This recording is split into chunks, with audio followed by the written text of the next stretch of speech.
अस्सलाम वालेकुम नाज़रीन। अल्लाह ताला से ये उम्मीद करता हूँ कि अल्लाह ताला ने आपको जहाँ पर भी रखा होगा अपने हिफ्ज़ व अमान में रखा होगा। नाज़रीन, आपको पता है कि मैंने 3-4 दिन पहले जो है ना एक वीलॉग तैयार किया था। उसमें मैंने जो है ना एक ऐसे शख़्स को जो है बेनकाब करने की कोशिश की, जो मासूम लोगों को जो है ना बड़े हिल-हुज्जत और बहानों के साथ बुलाता है, बुला के उनको अपने पॉडकास्ट में बिठाता है और उनको ज़लील करता है। आपने यकीनन उस वीलॉग को जो है बहुत ज़्यादा पसंद किया। मेरा जो टिकटॉक अकाउंट है उसमें वो 2 मिलियन से ज़्यादा जो है ना लोगों ने देखा। नीचे मेरा ख़्याल है 9,000 से ज़्यादा कमेंट्स हुए हुए हैं। उसके अलावा लोगों ने जो है ना तकरीबन 95% जो है ना मेरे हक़ में जो है ना कमेंट्स किए हैं। लोगों ने ये कहा कि चौधरी साहब आपने बहुत अच्छा किया। ये जो पॉडकास्टर है ये इतना यानी कि अपने गुरूर और तकब्बुर में रहने वाला बंदा है कि आपने सही जो है ना पंजाबी में जिसे कहते हैं गाफ में होल कर दिया इसकी। आपने इसकी सही तबाही फेरी है। लोगों ने बड़ा पसंद किया। आप लोग ये देखें कि मैंने उस पूरे वीलॉग के अंदर ना इस पॉडकास्टर की तस्वीर लगाई है, ना मैंने इसका नाम लिया था। इसकी वजह क्या थी कि ये लोगों को बाद में कह सकता था कि जी मेरा नाम लेके जो है ना फ़ेम हासिल करने की कोशिश की गई। उसमें मैंने सिर्फ़ मिस्टर पतलू की जो है तस्वीर लगाई, उसका ही ज़िक्र किया, थंबनेल पे भी उसकी तस्वीर लगाई क्योंकि वो छोटे भाइयों की तरह है। और उसकी वजह से मुझे कोई शख़्स ये बात नहीं कर सकता कि आपने फ़ेम लेने की कोशिश की या आपने जो है ना अपने चैनल को प्रमोट करने के लिए जो ऐसा किया। क्योंकि आप सबको पता है कि मैं ऑलरेडी उसकी हमेशा जो है रिस्पेक्ट करता हूँ। बेशक वो बहुत छोटा है मुझसे, लेकिन इसके बावजूद उसके काम बहुत बड़े हैं। अब मैंने जो है ना इसके अपने व्लॉग के अपलोड होने के बाद जो है ना मेरी नज़र से एक चैलेंज गुजरा। उस चैलेंज में मैंने उसी पॉडकास्टर की कुछ ऐसी बातें सुनी हैं। मैं चाहता था थोड़ी सी बातों का जो है ना चीरू पाड़ा करके आपके सामने रखूं। एक तो इस वो जो चैलेंज करने वाला जो पॉडकास्टर है ना, उसका लहजा मुझे तो पहली बात ज़हर लगता है ना। मुझे एक चीज़ का अंदाज़ा है कि इसके अंदर भी ना एक कीड़ा है। और आप लोगों को मैं अक्सर बताता हूँ कि ऐसे अफराद जिनके अंदर कीड़ा हो ना, वो नफ्सियाती मरीज़ बन चुके होते हैं। लेकिन घबराने की ज़रूरत नहीं। मैंने कई ऐसे पेशेंट्स देखे हैं जिनको जो है ना मैंने पहले इस हालत में देखा, और जब उनका इलाज हुआ हिकमत के ज़रिए, तो उसके बाद मैंने उनको ठीक होते भी देखा। इलाज का तरीकाकार मैं पॉडकास्टर को आराम से बड़े तरीके से समझा देता हूँ, और ये इसमें कोई हर्ज वाली बात नहीं। किसी कसाई के पास जाए, जाके जो है ना मटन की शॉप से एक हड्डी खरीदे और उल्टे टोके के साथ जो है ना उसको तुड़वाए। जब उल्टे टोके का बार लगेगा तो वो तिरछी कट जाएगी। उस हड्डी को साथ ले आए, ला कर जो है ना अपने रोशनदान के फ्रंट के ऊपर ना उस हड्डी को रख दे और उल्टा लेट कर जो है ना थोड़ी देर वेट करे। ये जो कीड़ा होता है ना ये मिक खाने का शौकीन होता है। जो ही वो कीड़ा मिक की खुशबू सूंघ के बाहर आए तो उसके ऊपर पाँव मार के जो है ना उसको मार दे, ये ठीक हो जाएगा। इसका कीड़ा मरने की देर है, इसका लबो लहजा भी ठीक हो जाएगा और ये इंसान का पुत्र बन जाएगा। आप ये देखें ये किस तरह की बातें कर रहा है। पतलू को तंज कर रहा है और उसे कह रहा है अब मिजाज के नाम से आप चैनल बना रहे हैं, आपका मिजाज जो है ना मेरे स्टूडेंट्स ठीक करेंगे। ओए अल्लाह के बंदे, कैसे बेशर्म आदमी हो तुम। पतलू ने तुम्हारे पल्ले छोड़ा गया, मुझे ये बताओ। अब तुम घबरा रहे हो, तुम्हारी टांगें जो है ना वो कांप रही हैं, तुम कंधों में बज रहे हो, तुम्हें समझ नहीं आ रही तुम्हारे साथ उसने कर क्या दिया है। और तुम क्या यानी ये लोगों को बताना चाह रहे हो कि जी पतलू एक डरपोक आदमी था। तुम्हारा पॉडकास्ट होने के बाद वो तुमने बताया अपने ही लहजे में तुमने ये बात की है कि वो बरास्ता जो है ना रात की तारीकी में कराची से होता हुआ कतर पहुंच गया।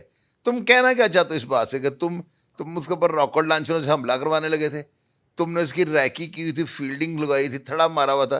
क्या प्रेशर में लाने की कोशिश कर रहे हो? और दूसरा, तुमने ये कहा कि तुम्हारा लहजा बताता है कि तुम नए नए अमीर हो। भाई वो तो खुद बताता है।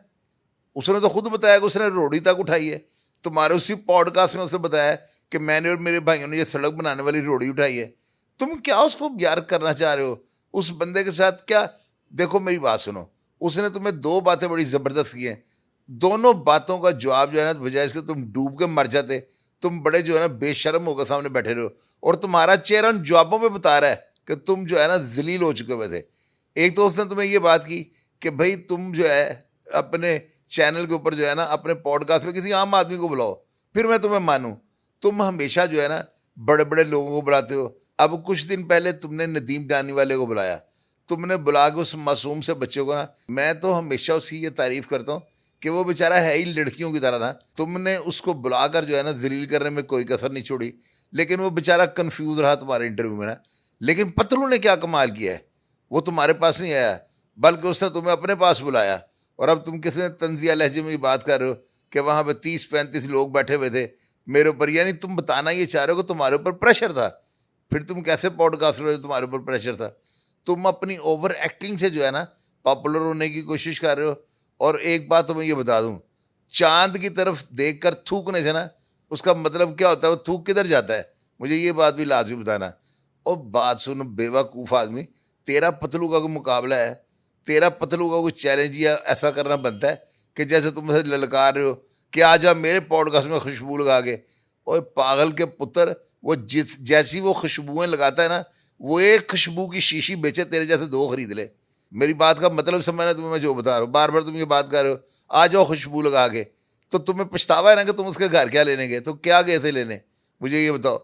8 महीने से तुम उससे टाइम मांग रहे थे, वो तुम्हें टाइम नहीं दे रहा था, तुम्हारे अंदर कीड़ा था। उसने तुम्हें सिर्फ ये कहा कि आ जाओ आगे मेरा इंटरव्यू कर, तुमसे रहा ही नहीं गया। तुमने कहा मैं मिस्टर पतलू का इंटरव्यू करूंगा? वाह जी वाह, उड़ते हुए तुम वहाँ पे चले गए। क्या फिल्म चली तुम्हारी? तुम्हारी गाफ के अंदर उसने डंडा देकर तुम्हें चौक में खड़ा कर दिया है। और तुम्हें शर्म आनी चाहिए। तुम कह रहे हो मेरे स्टूडेंट्स तुम्हें एथिक्स बताएंगे, और क्या एथिक्स बताएंगे मुझे ये बताओ? मैं मुझे कोई तालीम मेरे पास नहीं है ना, मैं अनपढ़ हूँ, जाहल आदमी हूँ मैं ना। लेकिन ये है कि हालात ने मुझे जो है ना इतना काढ़ा हुआ है कि तेरे जैसे जो है ना बंदे, इनके मैं जो है ना 5 मिनट अगर तुमसे गपशप लगाओ ना तो तुम्हारी पतलून गीली कर दूँ, नहीं तो नीचे डिब्बा रख के चेक कर लेना। ओए अल्लाह के बंदे, अपने आप को इतना होशियार चलाक मत समझो। तुम्हारी क्या औकात है मुझे ये बताओ? सिर्फ बड़ी बड़ी पर्सनैलिटीज़ को बुला के सामने एक्शन लगा के, बड़े बालों को जो है ना उनको पफ बना के, बड़ी कटिंग हेयर स्टाइल बना के तुम बैठ जाते हो जैसे पता नहीं तुम जॉन ट्रेवोल्टा हो, क्लिंट ईस्टवुड हो। क्या हो क्या तुम ये बताओ? टके की तुम्हारी औकात नहीं है। किसी आम आदमी को बुला ना, बुलाकर उसके पास उससे कर इस तरह की बातें, फिर मैं तुम्हें मानूं कि यार तू वाकई जब फेम का भूखा नहीं है। तू तो लालची आदमी है, गलीज बदबूदार आदमी है। सिर्फ वो तुम्हारा चेहरा जो है ना वही फ्रेश लगता है, अंदर से तुम इतने बदबूदार हो ना कि तुमसे घिन आती होगी। पतलू को तुम ललकार रहे हो, वो कोई शर्म कर। तेरा पतलू का कोई जोड़ा है, वो इंडिया का इतना बड़ा अदाकार है संजय दत्त, वो उसके साथ खड़ा हो, उसको छोड़ कर परे चला गया था। तो तेरी क्या औकात है मुझे ये बता? तू तो तबला सरंगी वो सारे काम पादा नहीं सा करने वाला बंदा है। शर्म कर, हया कर। अगर इतने तुझे पॉडकास्ट करने का शौक है ना तो मुझे बुलाना अपने पॉडकास्ट में, तो मुझसे कर बातें। मैंने ज़िंदगी में क्या किया है क्या नहीं किया है, मैंने ज़िंदगी में हर तरह का काम किया हुआ है। तो मुझसे कर सवाल। अगर मैं तेरी पेंट गीली ना कर के आया तो मेरा नाम बदल के रख दें, डूब के मर जाओ, सिर्फ इतना ही कहूँगा। नाज़रीन, प्रोग्राम का फीडबैक लाजमी दीजिएगा, और अगर आपको मेरी बातें बुरी लगी हैं तो लाजमी लिख दीजिएगा, और अगर आपको मेरी बातें दुरुस्त लगी हैं तो मेरी हौसला अफजाई कीजिएगा, ताकि इस तरह के जो बेगैरत 2 नंबर दगड़ है ना इनका एहतसाब किया जा सके। प्रोग्राम का फीडबैक दीजिएगा और मैं हमेशा की तरह आपको रिप्लाई करने की कोशिश करूँगा। अपना ढेर सारा ख्याल रखिएगा जी। पाकिस्तान जिंदाबाद।